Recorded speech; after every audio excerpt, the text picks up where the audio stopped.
blazing trails, you know how Johnny moves. Young black mamba dropping the hottest news. Life's a mad attorney calling audibles. When it's mindset, I don't know how I'ma lose. Keep it 100, we from the 90s, dude. Freshest podcast out, we on the grind for you. Stuck on your head all day, Gorilla Glue. They think they really gon' out me, pull up with the big tech. Call it Silicon Valley, made it through a dark winter, it was getting so cloudy. Now we got the sickest show in the whole county. It's a cold world, better bundle up. Gotta get the shovel when the truck is stuck. In the middle of a blizzard still coming up. Tuning in just so I know what is up. It's the Cloud Chronicles.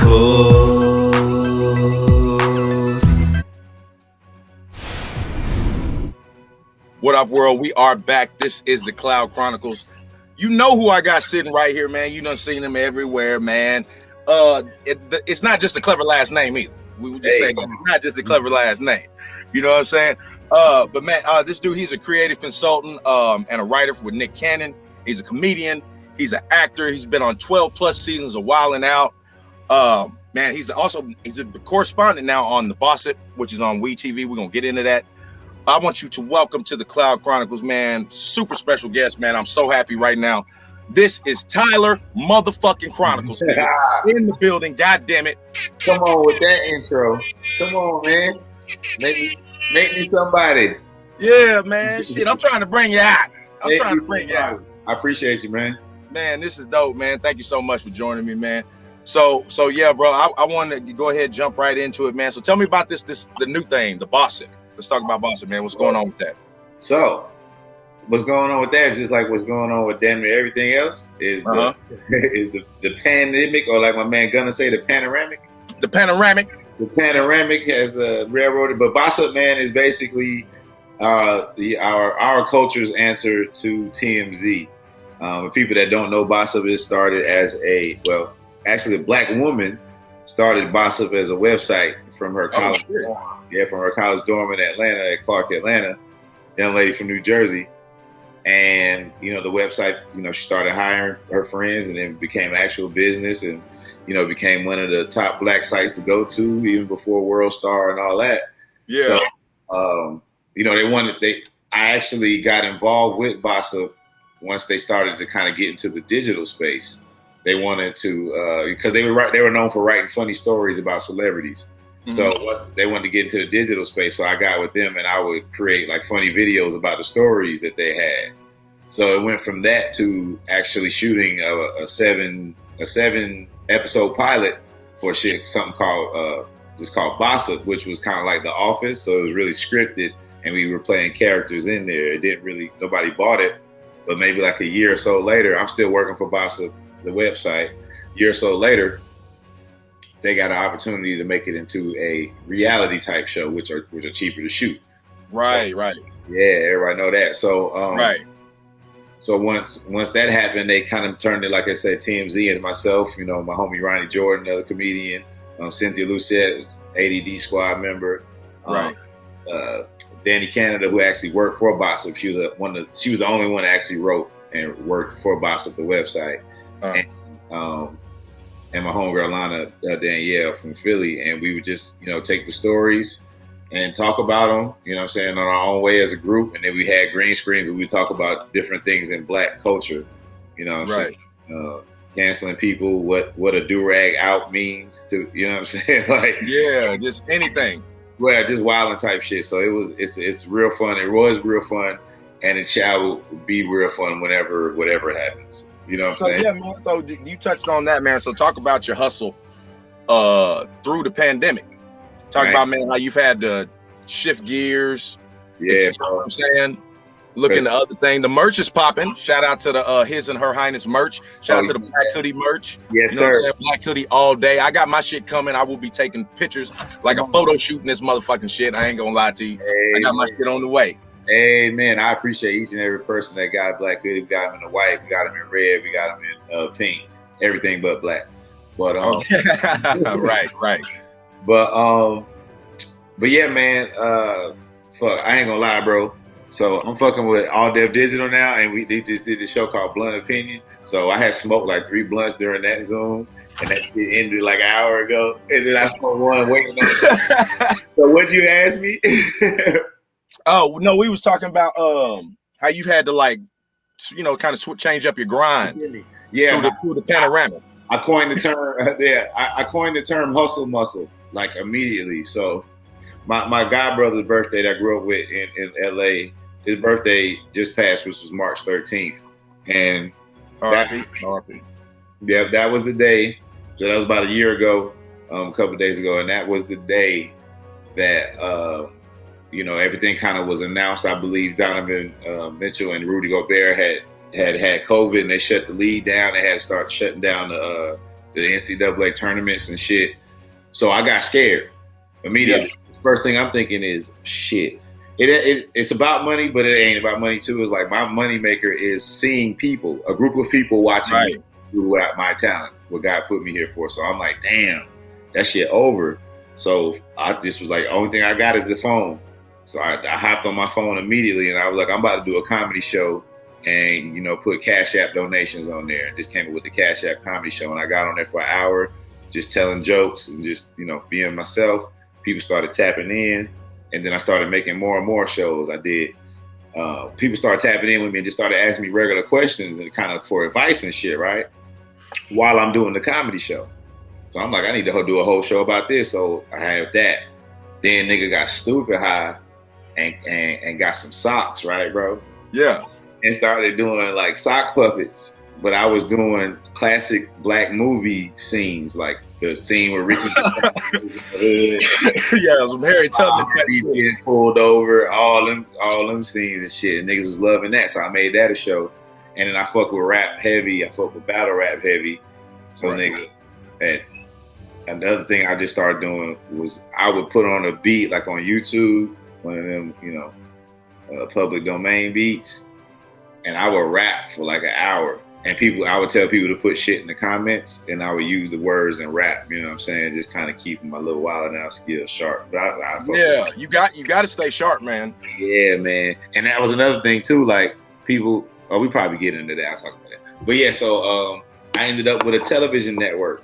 You know what I'm saying? Like I had a show at 3, 5, 7, and 9 every day, starting March 13th, all the way up till not too long ago. You know what I'm saying? And through that network, I built up, lack of a better term, fan club or support club, I like to call them.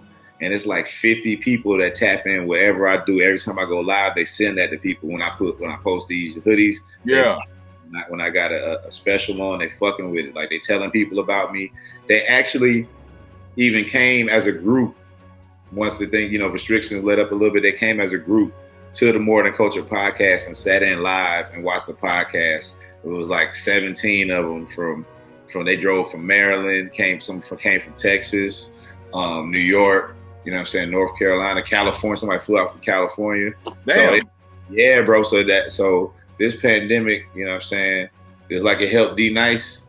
Like D-Nice is that nigga now. Like I feel like it did a lot for a lot of people. As destructive as it was, if you were in a decent position before it started, financially, and you can think clearly, because I think a lot of people got paralyzed from fear of not being able to make money and not having none and not knowing saved up, nothing saved up. So then people posting like, you need to create something. This is the time when you It's hard to create when you stressed. You know what I'm saying? So, yes. So everybody that was in a position, to make it through that and create during that, if they did, you were able to capitalize, and I definitely have done that. Yeah, man. I mean, I went ahead and knocked out and started my podcast, man, because I had been bullshitting. I had, been about 2 years since I had the idea. I still got the Apple Note in my phone with the Cloud Chronicles in it and all the other little names I was going through and whatever, you know what I'm saying? So yeah, man, I sat back and with pandemic, like you said, man, if it ain't in you and if this didn't bring it out of you, it ain't in you. You know what I'm saying? You got nothing on you. Yeah, man. And I'm like, I just had to get this thing cracking, man. So your podcast, man, I'm a big fan. More Than Culture. More Than Culture. Yes, man, sir. Huge fan. I've been watching a lot of episodes, man, and people don't realize the knowledge dropped within them motherfuckers. A lot of people listen, and it's funny, of course, but the knowledge, man, between you, 85, a couple other podcasts I can name, bro. Right. Knowledge. You sit there with a pen pad. and you give them the blueprint to a sense. If you put the episodes together, the blueprint is given. You know how it go, man. You sitting around, you getting high with your OGs or just with the homies that's got some shit going. You end up just talking about shit you've been through. 85 is the same way. We're not like a interview style. We're one of the few podcasts that's like not too much interview style. Right. The people that we interview, we've been knowing, or somebody in the group knows. That's why the first, person knows them the longest. They introduce the person. So that's when you just end up having a conversation, and you end up people telling you shit you didn't even think to ask. You know what I'm saying? Right. So I think that's what makes for a good podcast, because I can't count how many times people have said, man, I never told this story before, or I ain't never told nobody this on our podcast. You know what I'm saying? And I just think that's from the comfort level of it. So I think that's what kind of sets us apart from other podcasts. Yeah, man. And that's something that, not that I tried to bite, but that I did notice and I try to emulate within mine. Even though like me and you haven't met, we've had our interactions, but we had this our first time really sitting down, chopping it up.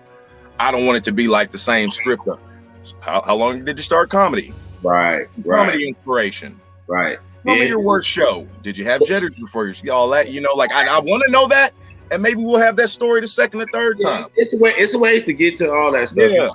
And most people end up telling you if you know what I'm saying, if you just kind of lead them in the right way. But sometimes, I don't really give a shit what you ask, but a lot of people that are in a position, people want to interview you, you get the same questions, and you might have heard the same question for the fourth time that day, depending on what you got going on. So that's why, like, when we do, for when I'm on the radio and we interview people doing movies, I know I'm probably the 50th person they talk to since that morning. You know what I'm saying?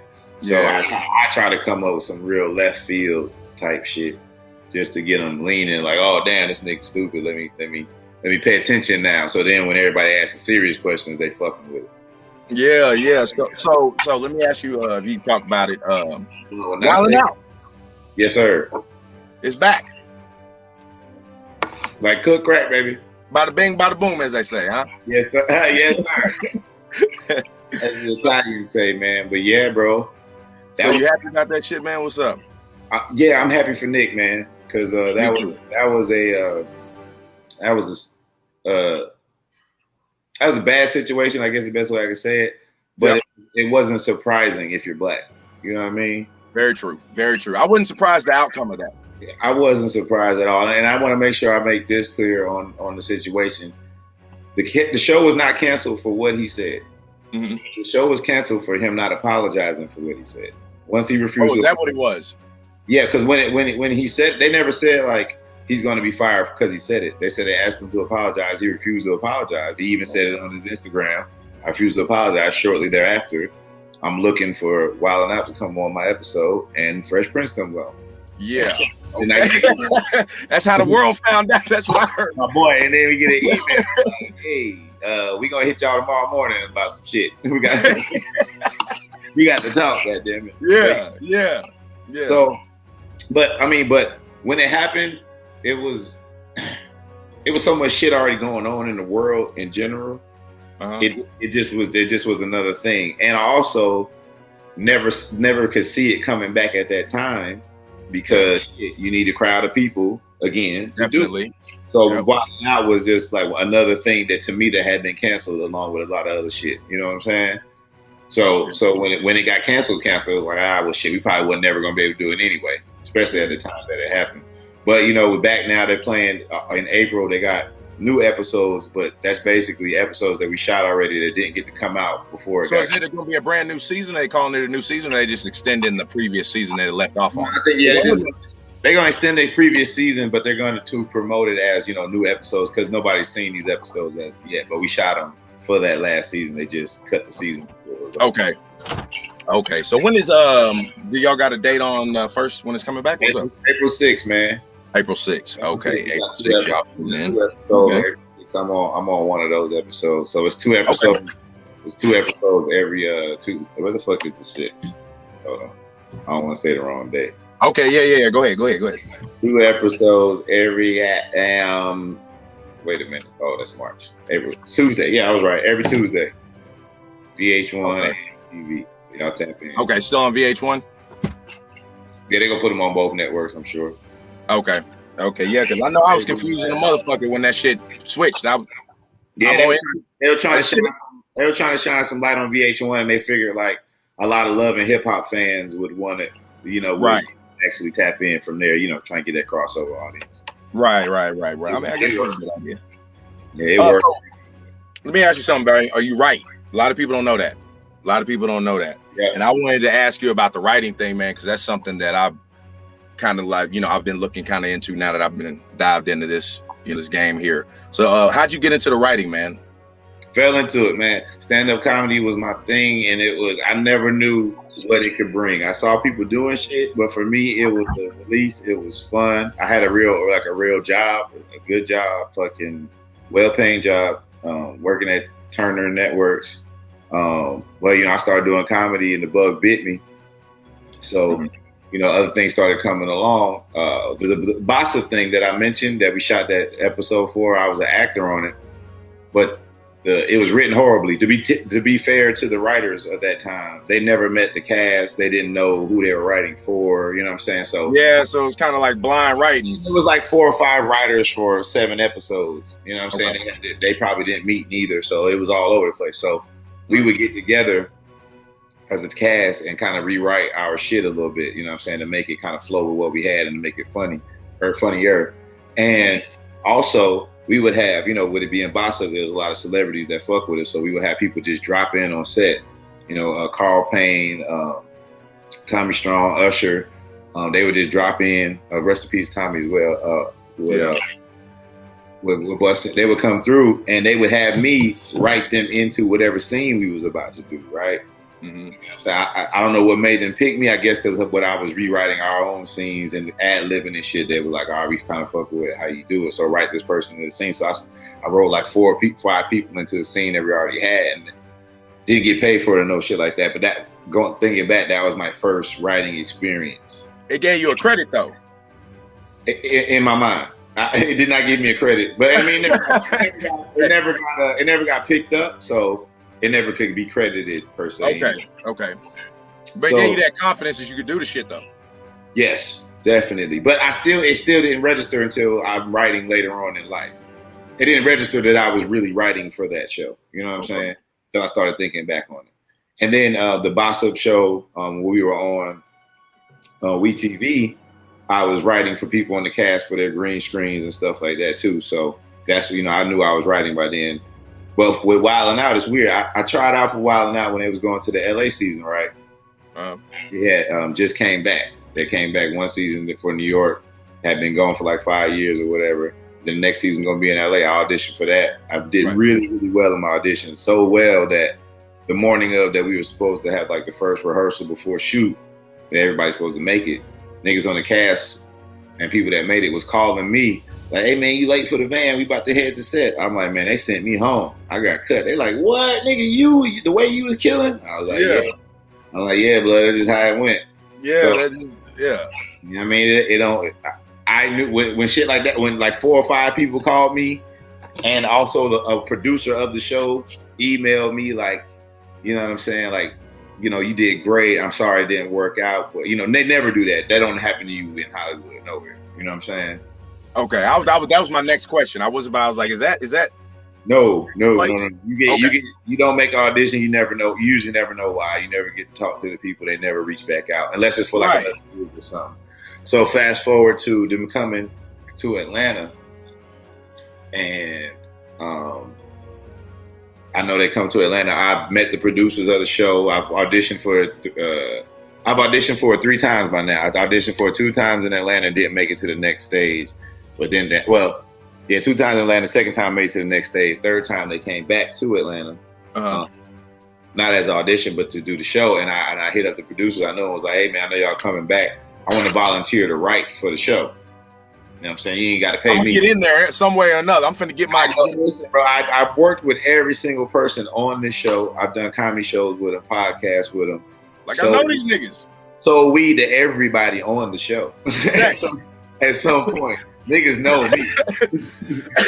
I heard you say that one episode. Nigga, if you've been to Atlanta, I done sold you some green. Like, I'm in Atlanta, I done sold you some goddamn green. Hey, I heard nigga, that. if you in the comedy space, you know me from that. And I don't give a Yeah, shit. yeah. The entertainer all the way down, nigga, it don't matter. But yeah, so I'm like, I'll do that shit. Plus, keeping it real, niggas that I toured with and fucked with in real life that was on the show, you know, shows are back to back to back. They on every episode. Shit, they would send me, you know, some of the games that they had, like Let Me Holler and, you know, whatever the games was. Right. And I'm like, yo, you got some jokes for this? And I would end up sending them what I think. Some of them went on, they do them, and I see them on the show. I'm like, oh, boom, that's what's up. So that's kind of like another little rap. So I'm like, I can write for the show. I've been doing it low key. So yeah. the niggas like, oh, bet, I've been wanting to, you know, work with you anyway. I'm like, oh, bet, they finna pay me too. So, man, I pull up there, I see my nigga Clayton English. Shout out to Clayton. He's shout out to Clayton. 2 on the show. We standing there, me and him chopping it up. One of the producers, now Evans, dude that hired everybody. He's executive producer and, you know, been knowing Nick forever. Started the show as well. We talking to him. Nick walks in for the first time. He talking to people saying what's up. He comes over to our circle, you know, say what's up to him. I know him because I've auditioned for him like 2 or 3 times. And Clayton knows him as well. And he like, what's up? How y'all? I'm like, we good, man. He's like, hey, man, make sure, you know, because we having rehearsals because, you know, you got to run through those games. And people like, y'all rehearse for Wildin' Out? Yeah, it's on television. You have to know where. You have to know where. Yeah, you have to know where to stand. You got to know where to turn. It's a lot of other shit you got to do besides be funny while you're on television. People don't get it. Right. Because you could be standing in the wrong place and niggas be like, hey, cut, what the fuck are you doing? Why are you over there? You know what I'm saying? Shit like that. Yeah. So we had to rehearse like that. So we had to rehearse. And he's like, hey, man, make sure y'all are getting into the blocking and playing the games with them, you know, and writing for them. Because we're going to put y'all on some episodes. All rip. I'm like, oh, shit. Like, this is Christmas on me. Yeah. So was you nervous? To get on the show? Yeah. Nah, because it was different. Because, you know, like, I've done improv before. Like, I was in this group called Snack Pack. And people like, man, damn, y'all need to be on Wild. I used to say it all the time. So I kind of was into it. And then, like I said, everybody on the cast is my niggas, though. Like, beyond comedy, my niggas, like I've been to niggas' family funerals, been to niggas' families, took niggas with their sons to get haircuts. Niggas stayed. Like, nigga, I'm at the barbecue with these niggas, man. What are you talking about? Niggas stayed in my crib. Niggas hiding from the police at my crib type shit. Yeah. Like these niggas like that. So it's hard to be nervous when you got niggas that's gonna support you off rip. And then, you know, it's something you always wanted to do. It's more anxious, nervous. It's like, nigga, you know, it's Wildin' Out. Everybody want to do that shit. Everybody watching. Everybody, black, white, Chinese, want to be on that show. If you do anything funny, singing, rapping, you want to fuck with it. So I've always just wanted opportunities. So I ain't never been nervous about none of it. I just been anxious to get to them. Yeah. That's dope, man. So listen, I don't want to hold you too long. Yeah, you good. Before I let you get out of here, do you have any? I get to talking a long time when I'm high, man. I'm sorry. Oh no, you good, man. You good. This is what I wanted. Man. You got this is good. This is great. This is great content, man. This is dope, man. I'm for real. This is all good. Is there any? We were talking about projects though. Is there? I know there's only so much you can talk about, you know. Oh yeah, you're right. I got one thing I got coming up that I'm pushing real heavy now because I just started seeing the commercials for it. There you go.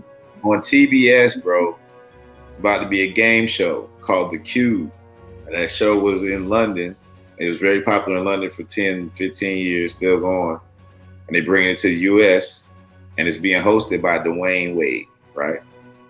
Okay, I saw something about that. Okay. It's going to be on TBS, and I was a writer on that show for Dwayne Wade, you know, while he was hosting it. So Okay, that's a big flex. What? It was amazing. And let me tell you the most amazing part about it.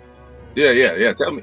It was during the pandemic. It was, you know, early. It was in October. You know what I'm saying? Shit had kind of been moving around a little bit, but also the civil unrest was at one of his highest points as well.